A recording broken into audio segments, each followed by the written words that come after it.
বিজেপিকে বেলাগাম আক্রমণ মহুয়া গোপের। বিজেপি নেতা ঢুকলে তাড়া করার দাওয়াই। জলপাইগুড়ির তৃণমূল নেত্রী, গ্রামে বিজেপি নেতারা ঘোরাঘুরি করলে তাড়া করুন, এরা আপনাদের অধিকারকে খর্ব করতে আসছে।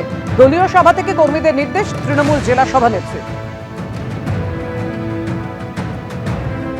বিজেপির নেতাদের যদি ঘোরাঘুরি করতে দেখেন, একদম দায়িত্ব নিয়ে বলছেন তাড়া করুন, এরা আপনার অধিকারকে খর্ব করতে আসছে।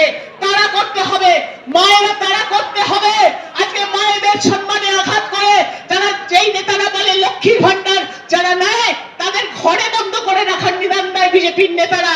সেই মহিলারা আজকে গ্রামে গেলে বিজেপির নেতারা সেই মহিলাদের কাছে তাড়া খাবে, এই সম্মান দিয়েছেন মমতা বন্দ্যোপাধ্যায় এবং আমাদের দলের কান্ডারি অভিষেক ব্যানার্জি সেই মানুষের আন্দোলনে নেমেছেন, মানুষের অধিকারে আদায়ের আন্দোলনে নেমেছেন।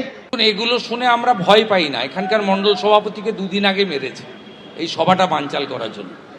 তারপরেও 3টে থেকে মানুষ এসেছে, আমি 5:40-এ পৌঁছেছি, প্রায় 6:30 7টা বাজতে যায়।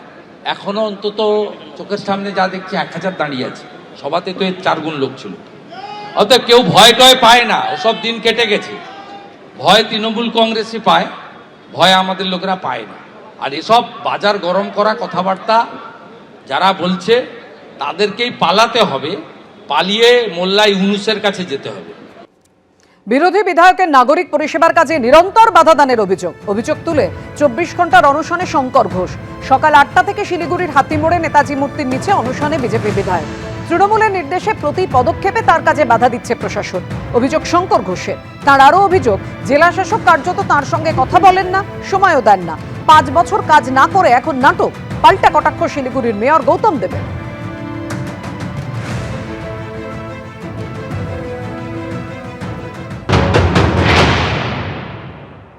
প্রথম তো বিরোধীদের স্বাধিকার রক্ষার লড়াই।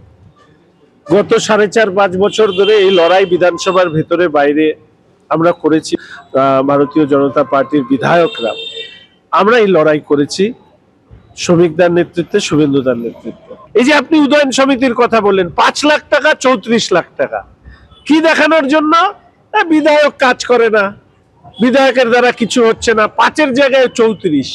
অথচ সারা শিলিগুড়ি শহরে উন্নয়ন হচ্ছে না, পরিষেবা পাচ্ছে না, দূষণ বাড়ছে, রাস্তাঘাট ভেঙে চুরে গেছে, জল নেই, সেইখানে টাকা খরচা করছে না।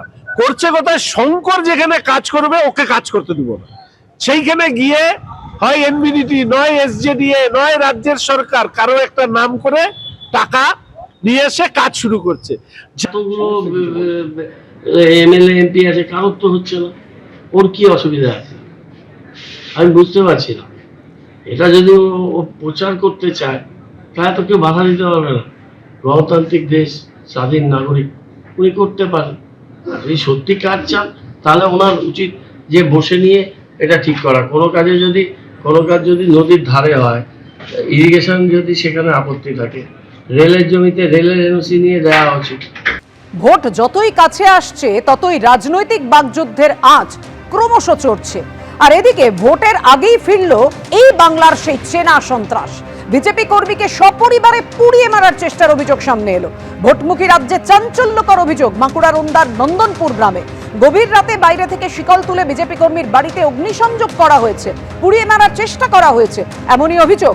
আগুন লাগতে গ্রামবাসীদের সহযোগিতায় বেরিয়ে এসে প্রাণে বাঁচলেন বিজেপি কর্মী। নাকাইজুড়ি ফাঁড়িতে খুনের চেষ্টার অভিযোগ দায়ের হয়েছে।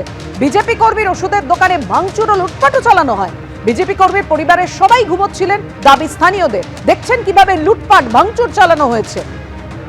ভয়ঙ্কর অভিযোগ তুলেছেন পরিবারের তরফ থেকে।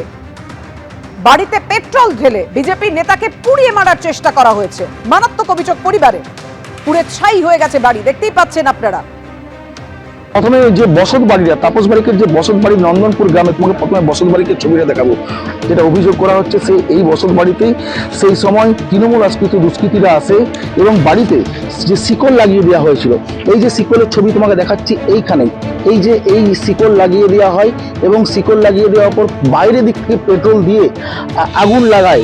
এবং সেই সময় তাপস বাড়ি যেটা অভিযোগ করছে যে তার মা বাবা সহ তারা ঘুমন্ত অবস্থায় ছিল এবং যখনই আগুন দেখতে পায় এবং আগুনের তাপ পায় সেই সময় তারা উঠে চিৎকার চেঁচামেচি শুরু করে। এটা হচ্ছে তাপস বারিকের মা এবং বাবা, তাদের অবস্থা দেখো এখনো পর্যন্ত। এই মুহূর্তে যে মাথার উপরে যে ছাদ, যে বসত বাড়ি, সেই সবকিছু পুরো ছাই হয়ে গেছে, এবং তাপসের যে ব্যবসা, যে দোকান, সেই সবকিছু পুরো ছাই হয়ে গেছে।